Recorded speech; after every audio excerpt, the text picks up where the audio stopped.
Halo semuanya, selamat datang kembali di channel ini. Pernah nggak sih kalian mikir, bagaimana kalau di satu titik hidup kita harus memilih? Antara mengejar mimpi yang sudah lama ditunggu, atau menolong orang asing yang bahkan belum tentu kita kenal? Nah, kisah kali ini akan bikin kalian terkejut. Seorang cowok miskin yang sudah siap wawancara kerja, justru batal hadir karena ia memilih menolong seorang wanita. Tapi siapa sangka, wanita itu ternyata seorang bos besar, dan dari situlah hidupnya berubah 180 derajat. Wah, jadi makin penasaran kan gimana kelanjutannya? Tapi sebelum masuk ke ceritanya, saya mau tahu dulu nih, kalian semua lagi nonton dari mana? Apakah dari Jakarta, Bandung, Surabaya, Medan, Bali, Kalimantan, Sulawesi, atau mungkin dari luar negeri? Tulis di kolom komentar ya, biar kita bisa saling sapa antar penonton. Dan jangan lupa, teman-teman, dukung terus channel ini dengan cara like videonya, kasih komentar kalian tentang ceritanya, subscribe dan aktifkan lonceng notifikasi. Karena satu klik dari kalian, itu berarti besar banget buat kami supaya terus semangat menghadirkan cerita-cerita dramatis, menyentuh hati, dan pastinya penuh kejutan. Jadi, siapkah kalian menyimak perjalanan luar biasa seorang pemuda miskin yang hidupnya berubah hanya karena satu pilihan sederhana? Kalau sudah siap, langsung saja kita masuk ke kisahnya. Cowok miskin batal wawancara demi bantu wanita. Ternyata dia bos. Hidupnya langsung berubah.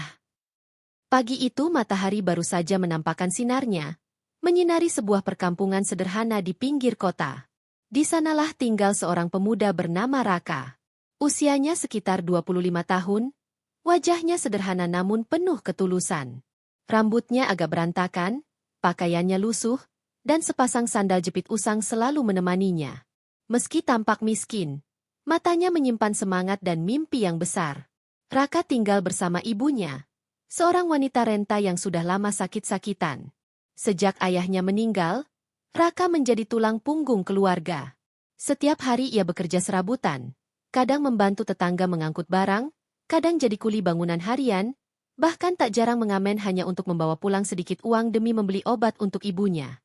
Namun ada satu hal yang selalu membuat Raka berbeda dari kebanyakan orang, ia tidak pernah menyerah pada keadaan. Meski hidup serba kekurangan, ia punya keyakinan bahwa suatu hari hidupnya akan berubah. Suatu pagi, Raka duduk di depan rumah bambunya yang hampir roboh. Ia menatap sebuah kertas kusut di tangannya. Itu adalah undangan wawancara kerja di sebuah perusahaan besar. Jantungnya berdegup kencang setiap kali membaca tulisan itu. Ya Allah! Ini mungkin kesempatan aku buat ngerubah hidup. Kalau aku diterima kerja, aku bisa beliin obat ibu, bisa perbaiki rumah ini, bisa bikin ibu bahagia. Gumam Raka dengan suara lirih, menatap ibunya yang sedang batuk di dalam rumah. Ibunya, Bu Siti, keluar dengan wajah pucat. Nak, jangan terlalu berharap tinggi, ya. Ibu nggak mau kamu kecewa. Raka tersenyum, mencoba tegar. Bu, doain aja. Siapa tahu ini jalan kita keluar dari kemiskinan. Bu Siti mengangguk, matanya berkaca-kaca. Ia tahu betapa keras perjuangan anaknya. Dalam hati, ia berdoa agar hari ini benar-benar menjadi awal baru untuk putranya. Hari itu, Raka memutuskan memakai satu-satunya kemeja putih yang ia punya, kemeja warisan dari almarhum ayahnya. Meski warnanya sudah agak kusam, ia menyetrikanya dengan penuh hati-hati. Celananya adalah celana hitam sekolah yang sudah sempit, tapi tetap ia kenakan karena tidak ada pilihan lain. Dengan penuh percaya diri, ia berdiri di depan cermin kecil yang retak, tersenyum pada dirinya sendiri. Semangat, Rak! Ini waktumu membuktikan bahwa orang miskin juga bisa sukses. Dengan langkah mantap, ia berangkat menuju gedung perusahaan besar di pusat kota. Perjalanannya jauh, ia harus naik angkot, lalu berjalan kaki cukup lama.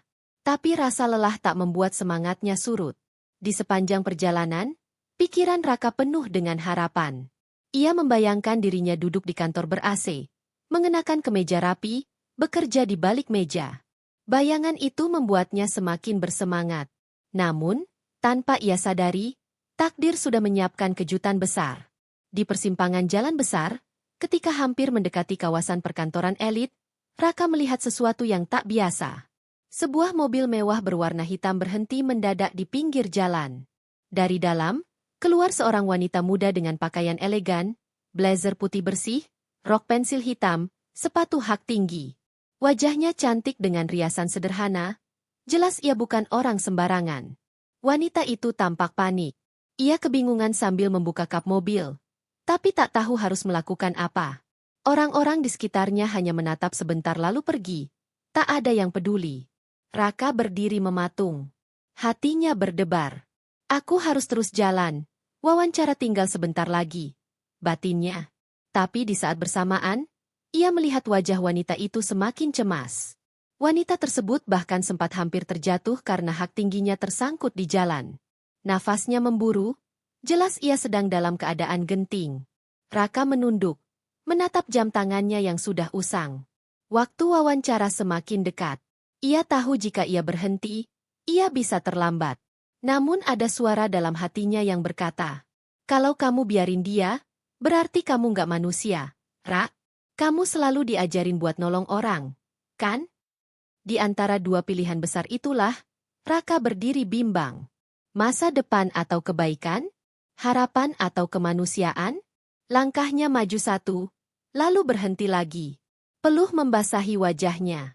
Ia menggenggam kertas wawancara di tangan kanannya, sementara pandangannya tak lepas dari wanita yang masih berusaha mencari bantuan. Tak ada yang tahu, keputusan Raka dalam beberapa detik ke depan akan mengubah seluruh hidupnya. Di tengah hiruk-pikuk jalanan kota, Raka berdiri mematung, terjebak dalam dilema terbesar dalam hidupnya. Kertas undangan wawancara yang ia genggam mulai basah oleh keringat, seakan ikut merasakan guncangan hati pemiliknya.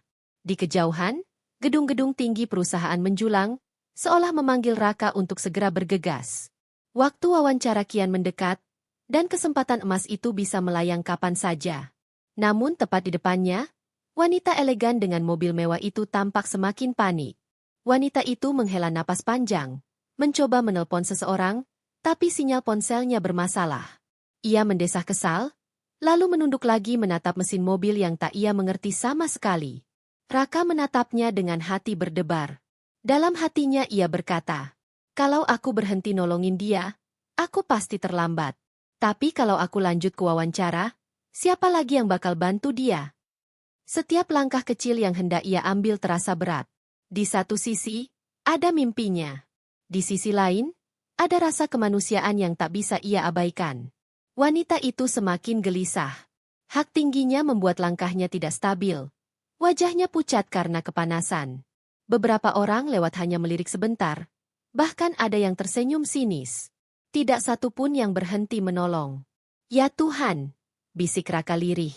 Ia menunduk, menatap kemeja putih yang ia kenakan, lalu kembali menatap wanita itu. Seketika terlintas wajah ibunya dalam pikirannya. Aku selalu diajarin ibu buat nggak cuek sama orang lain. Kalau aku tinggalin dia sekarang, apa aku masih bisa tidur nyenyak malam ini? Ia menghela napas dalam-dalam, lalu menegakkan tubuh. Dengan langkah mantap, Raka akhirnya mendekati wanita itu. Permisi, Mbak. Kayaknya mobilnya bermasalah, ya? Tanya Raka dengan suara lembut. Wanita itu menoleh. Sekilas ia memandang Raka dari atas sampai bawah. Pakaian sederhana, keringat bercucuran, wajah lelah. Sejenak matanya ragu. Namun keadaan memaksanya untuk percaya. Iya, mobil saya tiba-tiba mati. Saya nggak ngerti apa-apa soal mesin. Bisa bantuin? Ujarnya dengan nada agak tinggi, antara panik dan berharap. Raka tersenyum tipis. Biar saya coba, Mbak. Semoga masih bisa nyala. Tanpa pikir panjang, ia membuka lengan kemejanya, lalu menunduk memeriksa mesin mobil. Tangannya kotor terkena oli, wajahnya basah oleh keringat. Ia tak peduli, yang penting wanita itu selamat. Wanita tersebut berdiri di sampingnya, masih tampak gelisah. Sesekali ia melirik jam tangan mahal di pergelangannya, lalu menghela napas berat. Ya Allah, kalau ini benar-benar nggak nyala, aku bisa terlambat banget, gumamnya. Raka mencoba berkonsentrasi. Ia memang bukan montir, tapi sedikit banyak ia mengerti tentang mesin dari pengalaman membantu tetangga bengkel di kampung. Ia mengetuk beberapa bagian, memeriksa kabel, lalu mencoba memperbaiki letak aki.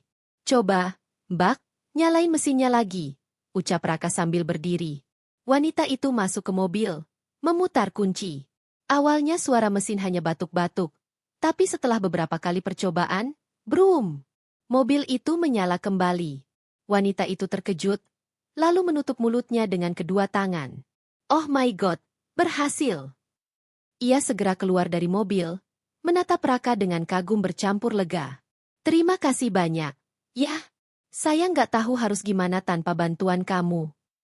Raka tersenyum sopan. Sama-sama, Mbak. Nggak apa-apa, yang penting mobilnya bisa jalan lagi. Namun di balik senyum itu, hatinya terasa hancur. Jam sudah menunjukkan waktu wawancara dimulai. Jarak dari tempat itu ke gedung perusahaan masih cukup jauh. Hampir mustahil ia bisa sampai tepat waktu. Raka menatap ke arah jalan, lalu menunduk. Ia sadar, kesempatan yang ia impikan sejak lama mungkin sudah hilang. Wanita itu sempat memperhatikan ekspresi Raka. Ada kesedihan yang tidak bisa ia sembunyikan. Ia ingin bertanya, namun menahan diri. Ini, wanita itu membuka dompet kecilnya, mengeluarkan sejumlah uang. Sebagai tanda terima kasih. Tolong terima ya. Raka buru-buru menggeleng. Tidak usah, Mbak. Saya ikhlas nolong. Saya nggak butuh uangnya. Wanita itu terdiam, terkejut mendengar jawaban tersebut. Di dunia yang ia kenal, jarang ada orang mau menolong tanpa pamrih. Ia menatap Raka dengan rasa penasaran yang makin besar. Raka hanya tersenyum, lalu melangkah pergi dengan hati berat. Pikirannya penuh dengan rasa kecewa, bukan karena kehilangan uang, tapi karena ia tahu mimpinya mungkin tak akan pernah jadi kenyataan. Namun, tanpa ia sadari, wanita itu masih menatap punggungnya yang menjauh. Ada sesuatu dalam diri Raka yang berbeda, sesuatu yang membuat wanita itu tak bisa begitu saja melupakannya. Di balik keputusan sederhana untuk menolong, Raka baru saja membuka jalan menuju takdir yang tak pernah ia bayangkan sebelumnya. Langkah Raka terasa berat meninggalkan wanita itu. Meski hatinya lega karena telah menolong, ada sesak yang tak bisa ia sembunyikan.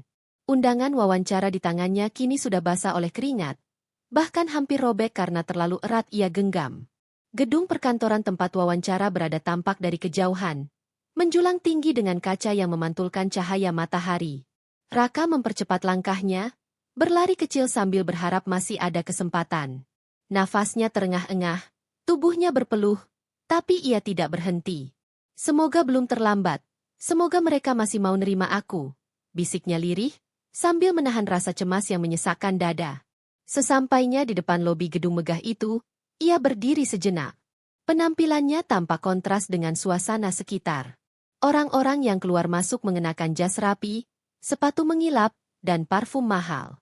Sementara Raka dengan kemeja kusam yang kini penuh noda oli, celana yang hampir pudar warnanya, serta sepatu lusuh yang talinya hampir putus. Namun Raka tidak peduli.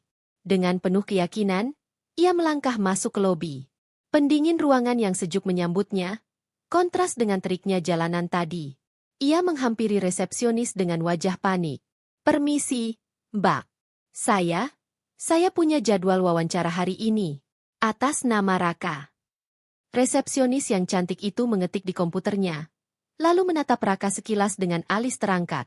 Ia memandang penampilan Raka dari ujung rambut hingga ujung kaki, jelas tidak terkesan. Maaf, Mas. Jadwal wawancaranya tadi jam 9. Sekarang sudah lewat setengah jam. Tim HRD sudah tidak menerima lagi peserta wawancara. Raka terdiam. Hatinya seakan ditusuk ribuan jarum. Tetapi Mbak, saya ada kendala di jalan. Saya sungguh-sungguh butuh pekerjaan ini. Bisa tolong kasih kesempatan saya ketemu HRD sebentar saja? Suaranya lirih, penuh harap. Resepsionis itu menghela napas panjang, lalu menggeleng. Aturan perusahaan ketat. Mas, kalau terlambat, ya dianggap gugur. Silakan coba lagi di kesempatan berikutnya. Raka menunduk, matanya panas. Ia tahu tidak ada yang bisa ia lakukan lagi. Kesempatan emas yang ia perjuangkan selama ini lenyap begitu saja. Dengan langkah gontai, ia keluar dari gedung itu. Udara kota yang panas terasa semakin menyakitkan. Di bangku taman kecil dekat gedung, ia duduk terkulai, menatap undangan wawancara yang kini remuk di tangannya. Kenapa harus gini? Gumamnya. Air mata jatuh tanpa bisa ia tahan. Aku sudah berusaha keras, Tapi kesempatan itu hilang cuma karena aku nolong orang. Dalam benaknya, ia teringat wajah ibunya. Janjinya untuk membahagiakan sang ibu terasa semakin jauh. Bayangan rumah reot dan penyakit ibunya kembali menghantui pikirannya. Beberapa orang yang lewat menatapnya sekilas, ada yang iba, ada pula yang hanya menggeleng seakan berkata, "Sudah nasibmu." Namun di tengah kesedihan itu, suara hatinya berbisik pelan.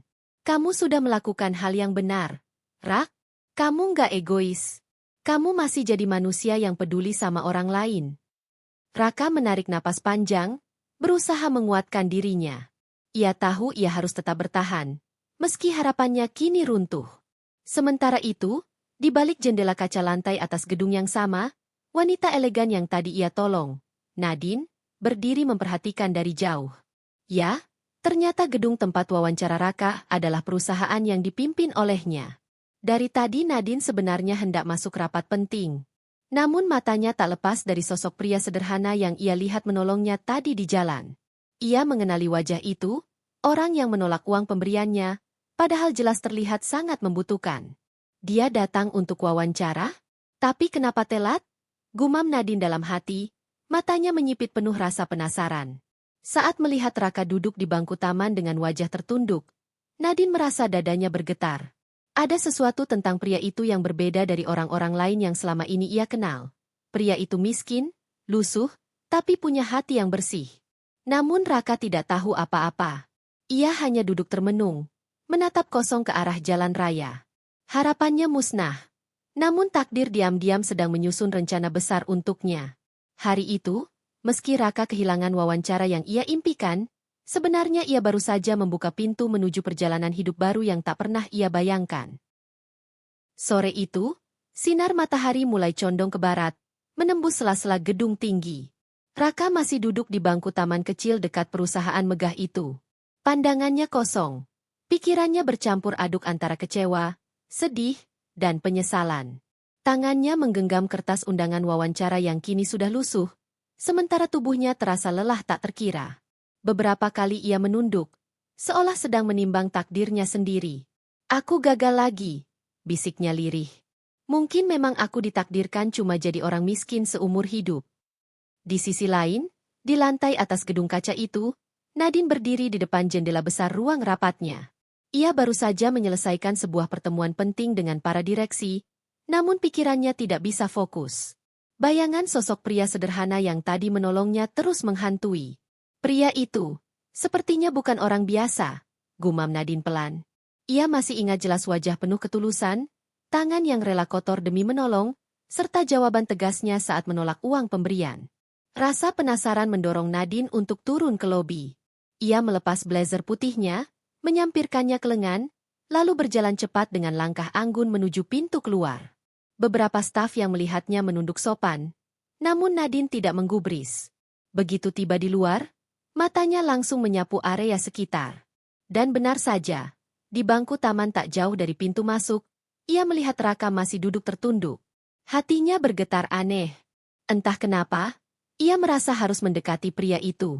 Bukan sekadar membalas budi, tapi ada sesuatu dalam dirinya yang ingin mengenal lebih jauh. Dengan langkah pelan, Nadine berjalan mendekat.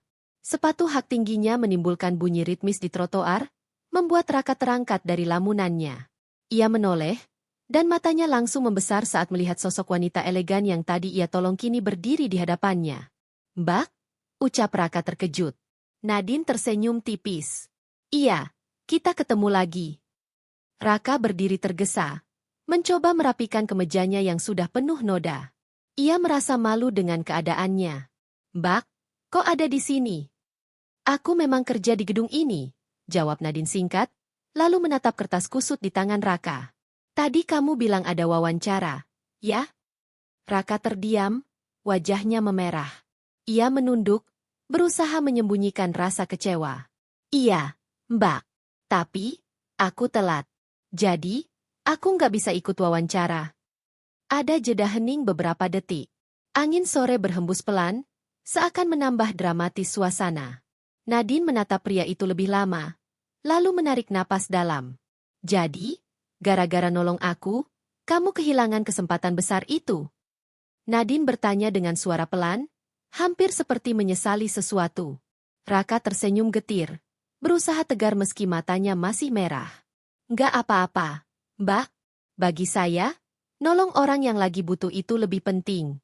Rezeki bisa dicari lagi, tapi kalau ada orang butuh bantuan, saya nggak tega buat pura-pura nggak lihat. Jawaban itu menusuk hati Nadine. Selama ini, ia hidup di lingkungan penuh orang yang selalu menghitung untung rugi sebelum bertindak. Tapi pria di depannya berbeda. Ia miskin, tapi punya prinsip yang jarang dimiliki orang kaya sekalipun. Nadine menatapnya lebih dalam. Kamu sadar nggak? Kalau apa yang kamu lakuin itu luar biasa? Banyak orang mungkin akan milih egois, mengejar kepentingannya sendiri. Tapi kamu rela mengorbankan mimpimu demi orang lain yang bahkan gak kamu kenal. Raka mengangkat bahunya, mencoba merendah. Saya cuma ngelakuin apa yang menurut saya benar, Mbak. Nadine tersenyum samar, tapi matanya berkilat dengan rasa kagum. Ia tahu pria ini bukan sembarangan. Aku Nadine, katanya akhirnya, memperkenalkan diri sambil mengulurkan tangan. Dan kebetulan, aku bukan sekadar kerja di gedung ini. Aku pemilik perusahaan ini. Raka membeku. Matanya melebar tak percaya. Tangan yang hendak menjabat justru bergetar. Mbak, maksudnya?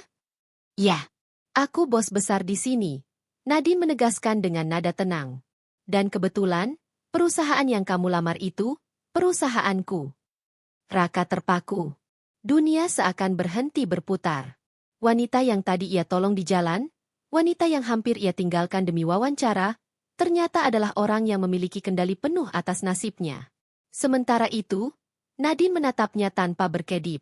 Senyumnya melebar, kali ini lebih hangat. Kamu nggak perlu lagi merasa gagal, Raka. Karena justru, dengan pilihanmu tadi, kamu sudah membuka jalan yang jauh lebih besar daripada sekadar wawancara. Raka masih belum mampu berkata apa-apa. Hanya hatinya yang berdegup kencang, antara terkejut, bingung, dan tak percaya dengan apa yang baru saja ia dengar. Dan sore itu, di bawah cahaya matahari yang mulai meredup, sebuah pertemuan tak terduga menjadi titik balik hidup seorang pemuda miskin bernama Raka. Angin sore berhembus pelan, membawa aroma aspal panas yang mulai dingin. Raka masih berdiri mematung di depan Nadine, tak percaya dengan apa yang baru saja ia dengar. Wanita elegan yang tadi ia tolong ternyata adalah bos besar, pemilik perusahaan yang seharusnya mewawancarainya hari itu. Jadi, Mbak Nadine ini, bosnya perusahaan ini? Suara Raka bergetar, sulit ia kendalikan. Nadine mengangguk, lalu tersenyum lembut. Ya, aku yang punya semua ini. Gedung, karyawan, bahkan kesempatan kerja yang kamu kejar tadi, ada di tanganku. Raka menelan ludah. Rasanya campur aduk. Kagum, bingung, sekaligus takut. Ia tidak pernah membayangkan bisa berdiri sedekat ini dengan seorang pengusaha sukses, apalagi setelah mengira dirinya gagal total. Namun, berbeda dengan bayangannya tentang bos yang arogan, Nadine justru menatapnya penuh rasa ingin tahu. Ada sesuatu dalam diri Raka yang membuatnya penasaran. Raka, Nadine memanggil namanya dengan nada tegas. Aku ingin mengenal kamu lebih jauh. Tapi sebelum itu, aku ingin menguji sesuatu. Raka mengerutkan kening. Menguji saya? Maksudnya bagaimana, Mbak? Nadine melangkah lebih dekat, matanya menatap lurus ke arah Raka. Aku ingin tahu apakah sikapmu tadi, menolong orang tanpa pamrih, benar-benar tulus, atau hanya kebetulan semata.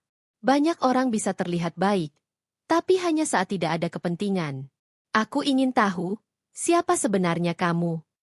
Raka terdiam. Hatinya bergetar.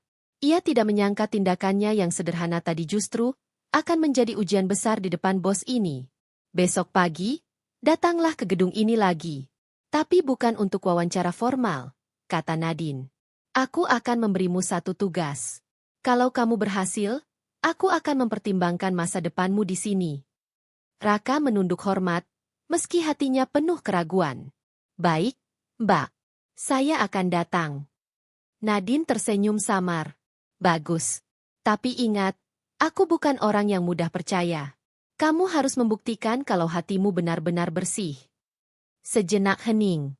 Raka menghela napas panjang, lalu memberanikan diri bertanya, Mbak, boleh saya tanya satu hal?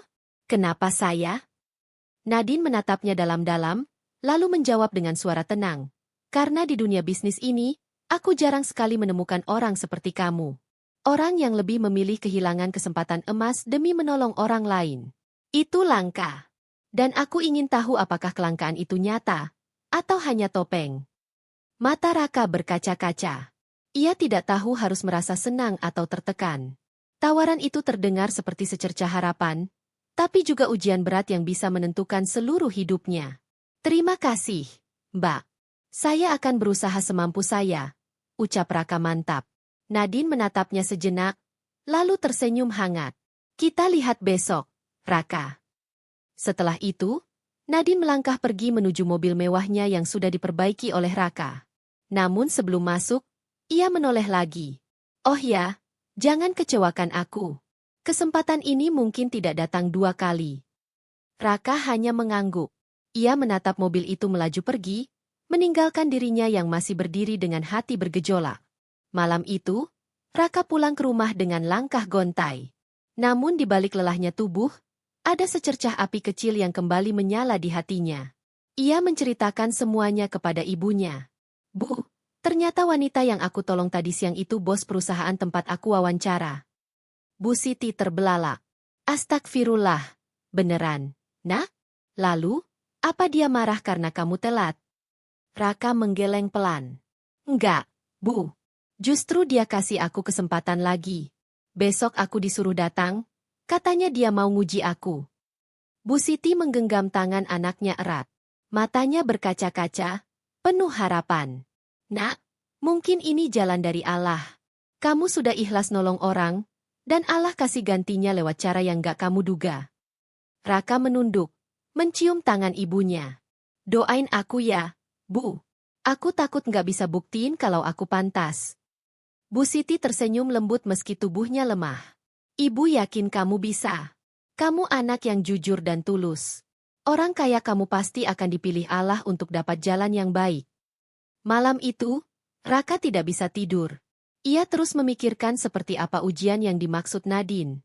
Apakah akan sulit? Apakah ia akan dipermalukan? Atau justru itu hanya cara Nadine untuk melihat ketulusannya?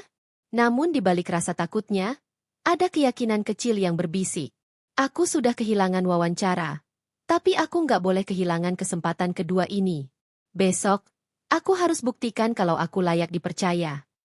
Keesokan harinya, matahari kembali menyinari kota. Dengan baju yang sama, karena memang hanya itu yang ia punya, Raka berangkat ke perusahaan itu.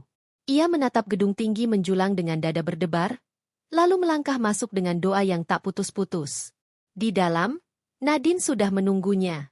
Dengan tatapan tajam bercampur senyum samar, ia berkata, "Selamat datang, Raka. Hari ini aku akan menguji hatimu." Pagi itu, sinar matahari baru muncul di balik gedung-gedung tinggi. Raka berdiri di depan pintu masuk perusahaan megah itu, menatap ke atas dengan perasaan gugup sekaligus bersemangat. Kemeja putih kusam yang ia kenakan sudah disetrika seadanya. Celananya masih celana lama, dan sepatu tuanya semakin terlihat usang.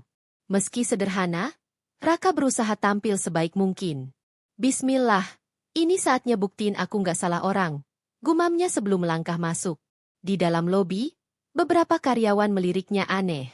Penampilannya jelas jauh berbeda dari orang-orang berjas rapi yang lalu lalang. Ada yang berbisik pelan, ada pula yang menatap dengan senyum meremehkan. Namun Raka mencoba mengabaikan semua itu. Tak lama, seorang staf wanita menghampirinya. "Mas Raka, ya? Bos sudah menunggu di ruangannya." Raka mengangguk sopan. "Iya, Mbak. Terima kasih."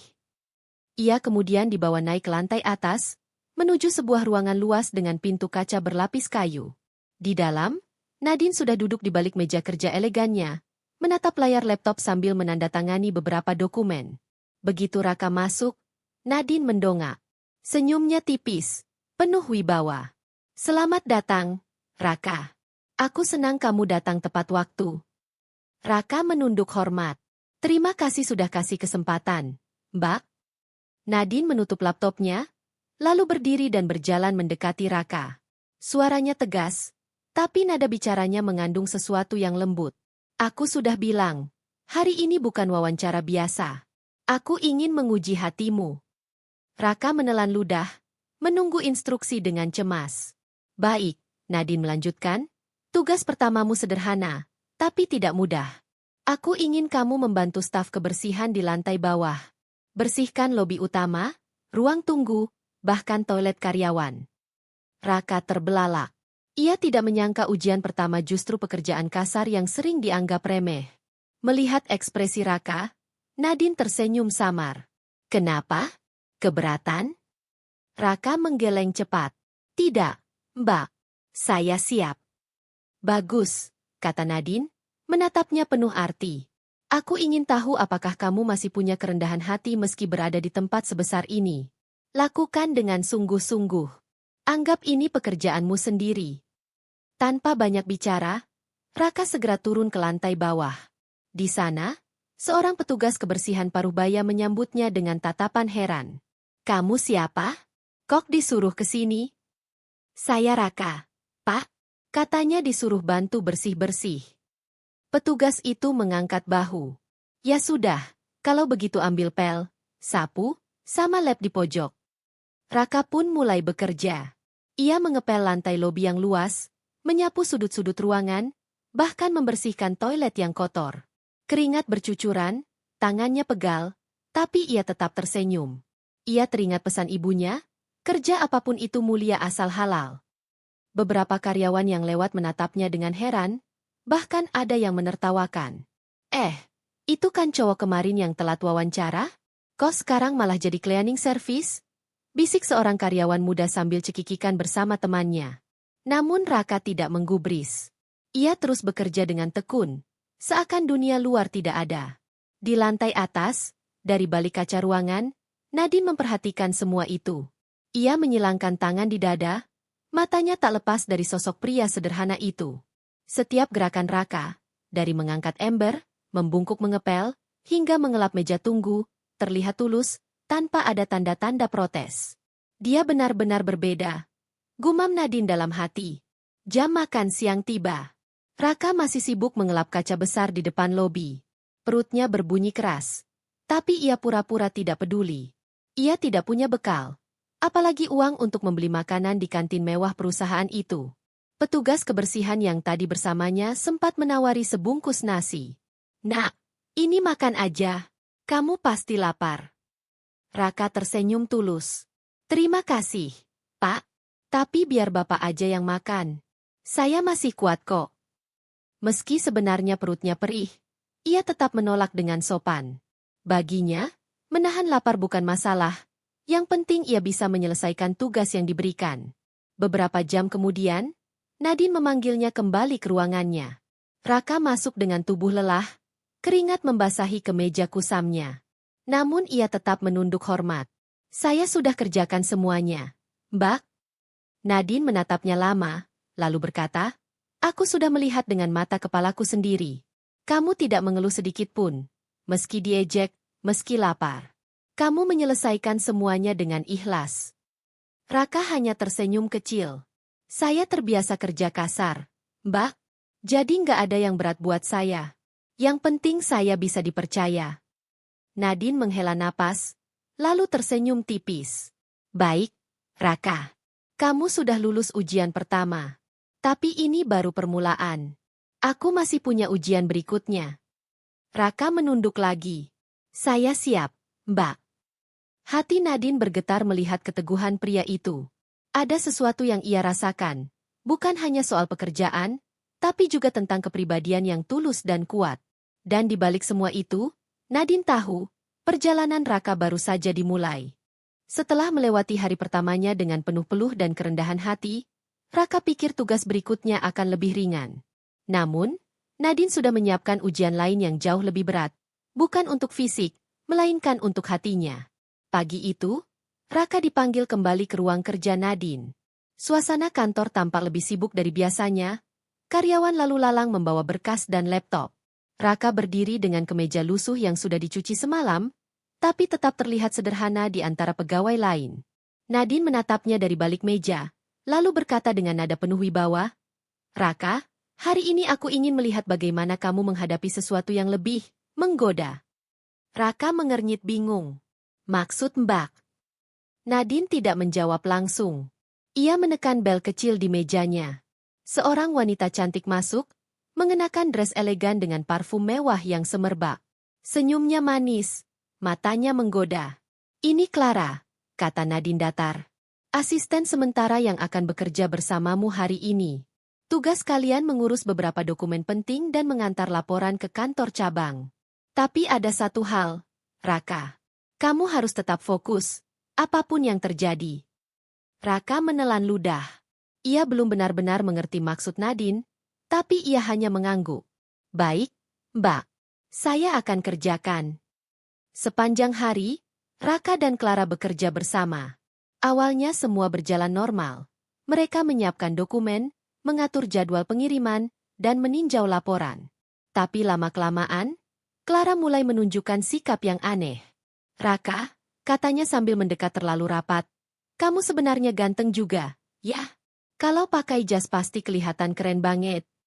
Ia tersenyum genit, bahkan tangannya sempat menyentuh lengan Raka. Raka kaget, buru-buru mundur.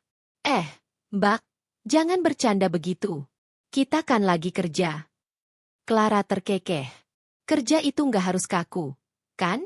Lagian, aku bisa bantu kamu naik cepat di perusahaan ini, kalau kamu mau dekat sama aku. Kalimat itu membuat Raka terdiam.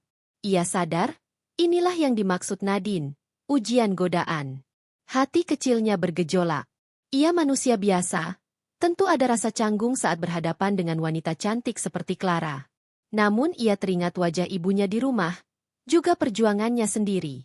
Ia tahu, jalan pintas dengan menggadaikan integritas bukanlah jawabannya. Dengan tenang, Raka berkata, Mbak Clara, terima kasih kalau Mbak berniat baik. Tapi saya kerja di sini bukan untuk cari jalan instan. Apalagi dengan cara yang salah. Saya cuma ingin buktiin diri saya dengan kerja jujur. Clara mendengus, jelas tak puas dengan jawaban itu. Ia mencoba lagi sepanjang hari, menawari makan siang mahal, mengajak bicara dengan nada menggoda, bahkan berusaha membuat Raka lengah dari tugasnya. Tapi Raka tetap tegas, selalu kembali fokus pada pekerjaannya. Sore harinya, saat laporan sudah selesai dikirim, Nadine memanggil mereka ke ruangannya. Clara masuk lebih dulu, lalu duduk dengan anggun. Raka berdiri di belakangnya, menunduk sopan. Nadine menatap keduanya dengan tajam. Clara, bagaimana menurutmu tentang Raka? Clara tersenyum miring. Dia keras kepala, Mbak. Sulit diajak kompromi. Padahal kalau saja dia lebih pintar memanfaatkan kesempatan, dia bisa cepat dapat posisi bagus. Nadine lalu mengalihkan pandangannya pada Raka. Dan kamu, bagaimana harimu? Raka menunduk. Suaranya mantap. Saya hanya berusaha menjalankan tugas. Mbak, kalau ada salah, saya minta maaf. Tapi saya nggak bisa mengorbankan prinsip saya. Keheningan sejenak memenuhi ruangan. Nadine menatapnya lama, lalu perlahan tersenyum. Bagus, katanya akhirnya. Itulah jawaban yang aku tunggu. Kamu lulus ujian kedua. Raka mengerjap, tidak menyangka. Sementara Clara menatap Nadine dengan sedikit terkejut, seolah ia juga baru menyadari bahwa dirinya hanyalah bagian dari rencana Nadine. Setelah Clara keluar, Nadine mendekat pada Raka. Suaranya lebih lembut kali ini. Aku tahu, godaan bisa lebih berat daripada kerja fisik. Banyak orang jatuh karena tergiur jalan pintas. Tapi kamu tetap teguh. Itu membuatku semakin yakin, kamu berbeda dari yang lain. Raka menunduk dalam, menahan gejolak di dadanya. Ia tidak pernah menyangka, hidupnya yang kemarin penuh keputusasaan kini berubah drastis. Dan setiap ujian yang Nadine berikan, bukannya membuatnya mundur, justru semakin menguatkan tekadnya. Namun di balik semua itu, Raka juga mulai bertanya-tanya, apa sebenarnya tujuan Nadine mengujinya? Dan sampai kapan ia harus melalui cobaan ini? Yang jelas, hari itu, Raka membuktikan satu hal, integritas dan kesetiaan jauh lebih berharga daripada segala godaan yang ditawarkan. Hari-hari berikutnya terasa berbeda bagi Raka. Setelah melewati 2 ujian berat, ia merasa sedikit lebih diterima di perusahaan itu. Beberapa staf mulai berhenti menertawakan penampilannya, meski masih ada yang memandang rendah. Namun Raka tidak peduli. Ia tetap bekerja dengan hati. Suatu sore, setelah rapat panjang, Nadine memanggil Raka ke ruangannya. Matahari mulai condong, cahaya oranye masuk melalui jendela besar dan memantulkan siluet tubuh Nadine yang berdiri menghadap kota. Ia terlihat begitu anggun dalam balutan blazer hitam sederhana. Namun wajahnya menyeratkan kelelahan yang jarang Raka lihat sebelumnya. "Duduklah, Raka," ucapnya pelan tanpa menoleh. Raka menurut. Duduk aku di kursi berhadapan dengan meja kerja besar itu. Biasanya Nadine berbicara tegas, penuh wibawa. Namun kali ini suaranya berbeda, lebih lembut, bahkan seperti menyimpan sesuatu. "Aku sudah lama tidak melihat seseorang setulus kamu," kata Nadine lirih. "Orang-orang di sekitarku, kebanyakan hanya ingin memanfaatkan posisiku. Mereka menghormatiku, tapi bukan karena aku, melainkan karena harta dan jabatan." Raka menatapnya dengan seksama. Hatinya hangat mendengar pengakuan itu. Namun ia memilih diam, membiarkan Nadine melanjutkan. "Kamu berbeda. Dari awal kita bertemu, aku melihat sesuatu dalam dirimu. Kamu bahkan rela kehilangan kesempatan wawancara demi menolongku. Dan ketika diuji, kamu tetap memilih jalan yang jujur." Nadine berbalik, menatap Raka dalam-dalam. Matanya berkaca-kaca, sesuatu yang jarang terlihat dari seorang bos besar. Raka menunduk, agak kikuk. "Saya hanya melakukan apa yang menurut hati saya benar, Mbak. Kalau saya biarin orang lain kesusahan sementara saya kejar kepentingan sendiri, saya nggak akan bisa tenang." Nadine tersenyum tipis. "Itulah yang membuatku mulai percaya sama kamu. Bukan hanya sebagai karyawan, tapi juga sebagai manusia." Suasana hening sejenak. Hanya suara detak jam di dinding yang terdengar. Raka bisa merasakan sesuatu berubah dalam hubungan mereka.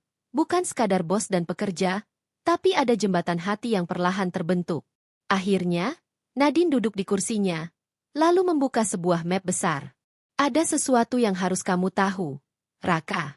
Aku tidak memberitahumu sejak awal, karena aku ingin melihat siapa dirimu sebenarnya."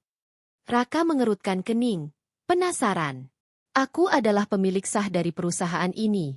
Semua karyawan, bahkan direksi, bekerja di bawahku. Aku bisa saja langsung mengangkatmu ke posisi yang bagus hanya karena kamu menolongku di jalan. Tapi aku tidak ingin itu. Aku ingin melihat, apakah kamu benar-benar layak. Apakah kamu bisa dipercaya bukan karena iming-iming gaji besar, tapi karena hatimu sendiri." Raka terdiam. Kata-kata itu menghantamnya dengan keras. Seakan semua yang ia alami selama ini, ujian kasar, godaan, bahkan cemoohan karyawan lain, mulai masuk akal. Itu semua adalah cara Nadine menguji dirinya. "Jadi, semua ini memang ujian dari Mbak?" tanya Raka hati-hati. Nadine mengangguk. "Iya, Raka. Dan sejauh ini, kamu lulus. Kamu membuatku melihat harapan baru. Sesuatu yang sudah lama hilang dari pandanganku." Raka menarik napas dalam. Ia tidak tahu harus senang atau kecewa. Senang karena perjuangannya tidak sia-sia, tapi juga terkejut karena semua kesulitannya ternyata dirancang oleh wanita di depannya. Namun sebelum ia sempat menanggapi, Nadine menambahkan dengan suara bergetar, "Aku punya masa lalu yang membuatku sulit percaya pada orang lain. Aku pernah dikhianati oleh orang terdekatku sendiri. Itulah sebabnya aku selalu menutup hati, selalu curiga. Tapi kamu, entah kenapa kamu berhasil menembus dinding itu." Raka menatap Nadine dengan iba. Untuk pertama kalinya ia melihat sisi rapuh sang bos.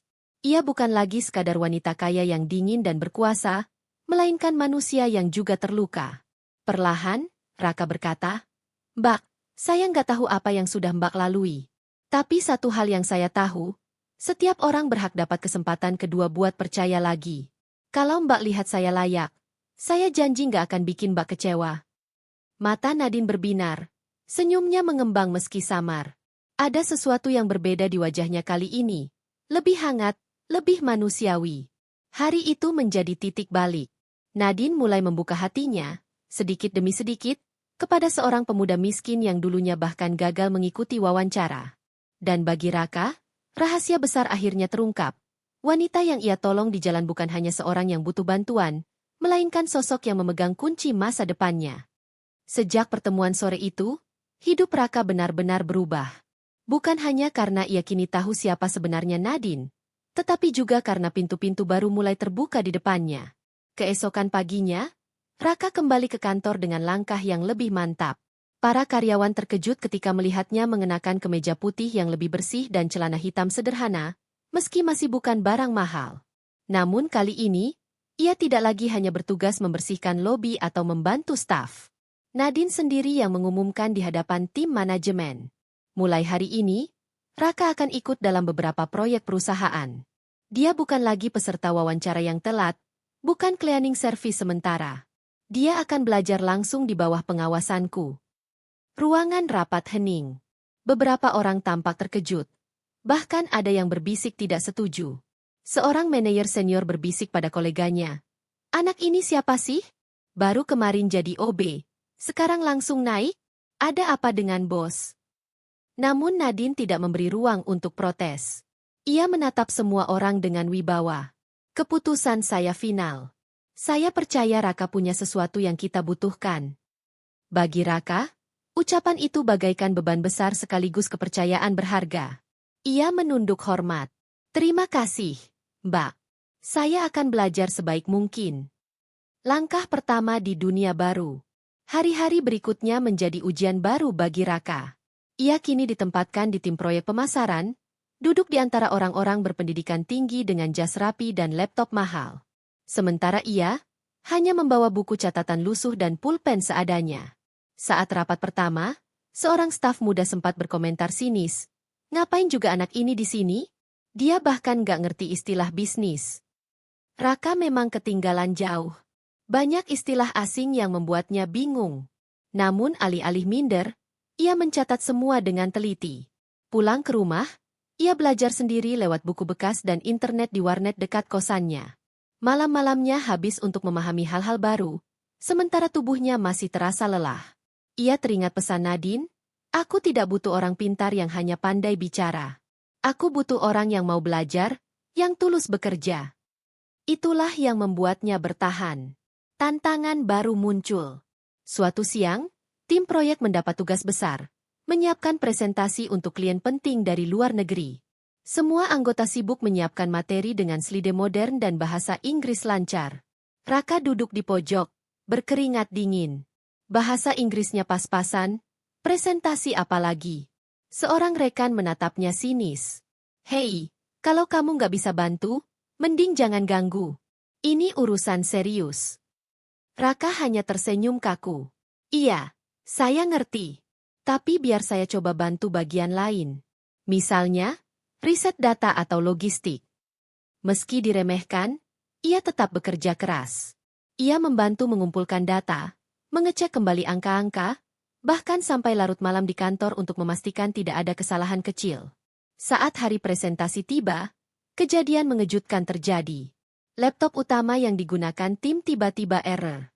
Semua panik, klien sudah duduk menunggu. Raka yang duduk di belakang bergegas maju. Saya semalam sempat bikin backup di flash disk. Coba pakai ini. Manajer senior awalnya ragu. Tapi karena tidak ada pilihan lain, ia mencolokkan flash disk Raka. Dan benar saja, semua data ada di sana, bahkan lebih rapi dengan catatan tambahan. Presentasi berjalan lancar. Klien puas, bahkan memuji detail yang Raka tambahkan. Tim yang awalnya meremehkannya terpaksa bertepuk tangan kecil. Sementara Nadine yang duduk di sudut ruangan tersenyum puas. Perubahan pandangan. Setelah kejadian itu, pandangan rekan-rekan mulai berubah. Meski masih ada yang sinis, banyak yang mulai mengakui kerja keras Raka. Ia bukan hanya anak miskin yang telat wawancara, tapi seseorang yang bisa diandalkan. Nadine memanggilnya setelah rapat selesai. Kamu sudah buktikan lagi, Raka. Kamu mungkin belum punya pendidikan tinggi, tapi kamu punya yang lebih penting, ketekunan dan tanggung jawab. Raka tersenyum tulus.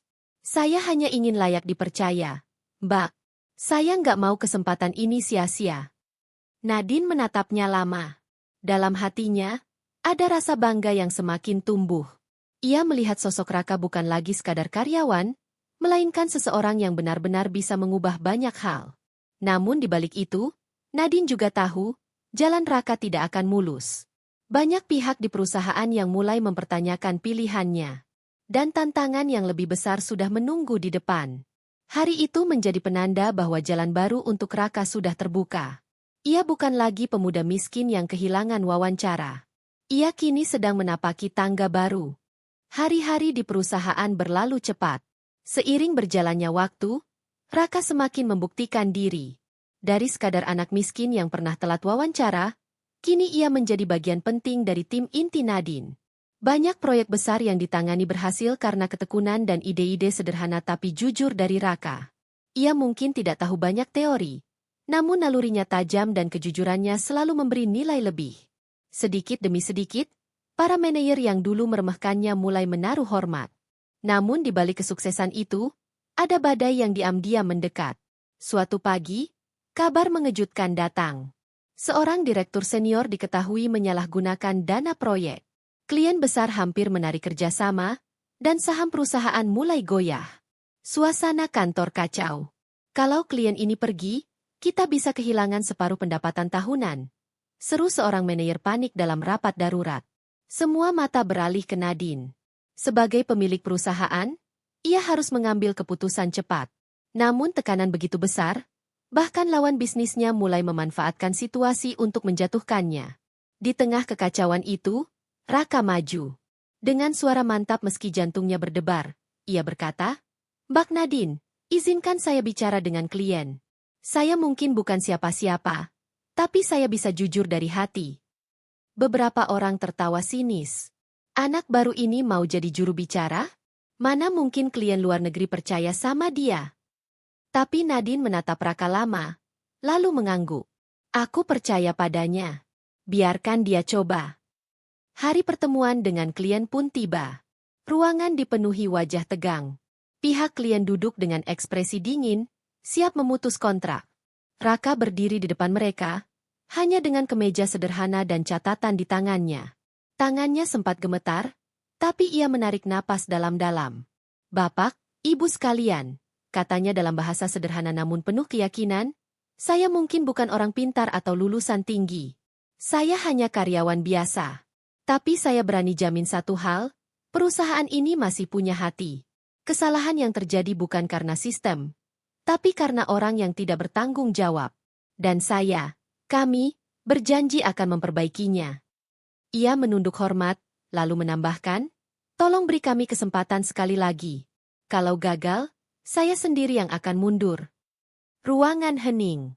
Beberapa detik terasa seperti menit. Lalu, perwakilan klien akhirnya berkata, "Kejujuranmu membuat kami terkesan. Baiklah, kami beri kesempatan terakhir. Tapi kami ingin bekerja sama langsung dengan tim yang dipimpin Nadine dan kamu." Semua terperangah. Raka menatap Nadine, yang tersenyum haru. Sejak hari itu, posisi Raka benar-benar berubah. Ia bukan lagi anak miskin yang gagal wawancara, tapi orang yang menyelamatkan perusahaan di saat kritis. Namanya mulai dikenal, bahkan di luar kantor. Beberapa bulan kemudian, Nadine mengadakan rapat umum. Di depan seluruh karyawan, ia berkata lantang, "Mulai hari ini, saya resmi mengangkat Raka sebagai asisten pribadi sekaligus bagian dari tim manajerial. Dia adalah contoh nyata bahwa kejujuran dan kerja keras bisa mengalahkan segalanya." Tepuk tangan riuh menggema. Bahkan mereka yang dulu menertawakannya kini berdiri memberi hormat. Raka menunduk, matanya berkaca-kaca. Ia teringat wajah ibunya di rumah, perjuangan dari bawah, semua rasa sakit yang pernah ia telan. Kini, semuanya terbayar. Namun perubahan terbesar bukan hanya pada pekerjaannya. Nadine, yang selama ini selalu menjaga jarak, perlahan mulai membuka hatinya. Suatu sore, setelah semua karyawan pulang, Nadine menghampiri Raka di balkon kantor. Senja menyapu langit, angin berhembus pelan. "Raka," katanya pelan, "aku ingin jujur. Dari awal, aku mengujimu bukan hanya untuk perusahaan. Aku ingin tahu, masih adakah orang yang bisa aku percaya sepenuhnya? Dan kamu sudah menjawab pertanyaanku." Raka menatapnya, tidak tahu harus berkata apa. Nadine tersenyum lembut. "Kamu tidak hanya menyelamatkan perusahaanku. Kamu juga menyembuhkan hatiku." Ada keheningan indah. Raka merasa dadanya hangat, Seakan semua luka dan lelahnya berubah menjadi kebahagiaan. Beberapa bulan setelah itu, kehidupan Raka benar-benar berbeda. Ia bisa memperbaiki rumah ibunya di kampung, memberikan perawatan layak, bahkan membawa ibunya ke kota untuk tinggal bersamanya. Di perusahaan, ia kini dihormati bukan karena harta atau jabatan, tapi karena kejujuran dan kerja kerasnya.